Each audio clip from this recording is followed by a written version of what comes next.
நல்ல வேளை இந்த பேங்க்லேருந்து பணத்தை கொள்ளடிச்சிட்டோம். இதை போய் நம்ம பாஸ்ட்டை போய் கொடுத்துட வேண்டியதான். யாருமே இங்கே இல்லை வேறு.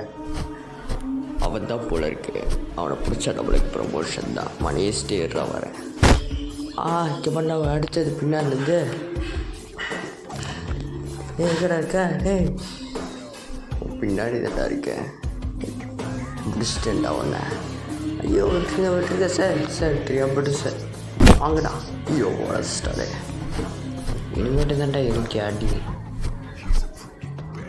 முடிஞ்ச கூப்பிட்றாங்க. கவனிச்சு கிடக்கா சுற்று வேண்டாம். அங்கே இல்லை தெரியாமட்டுடா. ஏன்னா வேறு யாரும் வர சொல்லிட்டா அந்த மாதிரி விட்டுறா. விட மாட்டேன்டா. இந்த பேக் எடுக்கிறேன்டா. அடிச்சிட்டாண்டே. ஐயோ பிடிச்சிட்டான். என்ன பண்ணுறது? தப்பிக்க முடியாது.